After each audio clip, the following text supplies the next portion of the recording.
This collection began life as a fat folder in my file cabinet. For years, in haphazard fashion, I had torn out, or in later internet times, printed out, every mention I saw of Charles Portis and placed it in the folder. A page-a-day calendar list of Garrison Keillor's 5 favorite funny novels, including Masters of Atlantis. A column by James Wolcott in Vanity Fair after the publication of Gringos. Too infrequently, a story by Portiss himself from the Atlantic or the Oxford American would go into the file. I had a certain home field advantage over other Portiss aficionados, and they are legion, because I am from Little Rock.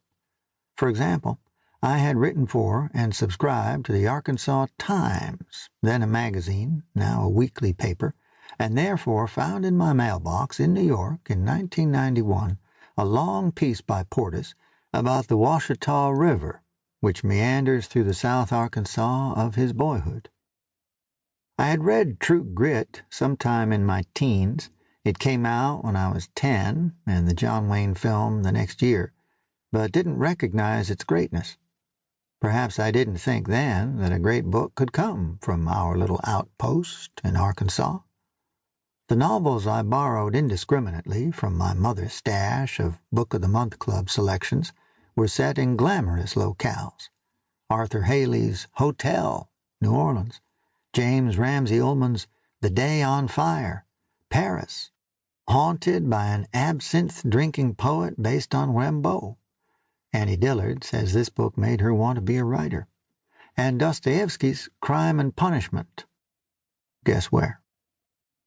The earliest inclusion in my Portiss file was a 1984 story from the New York Times, a paper I read daily in a small apartment in Dallas, where I was unhappily teaching high school. The story told of 2 bookstore employees in New York who were so smitten with Portiss's 5-year-old out-of-print novel, The Dog of the South, that they bought all 183 remaining hardcover copies — it had never appeared in paperback — and set them up as the sole window display in the Madison Avenue bookshop. The books sold fast to the curious and to those collared by the hand-selling bookstore staff. Remember independent bookstores? And the novel enjoyed a mini-revival.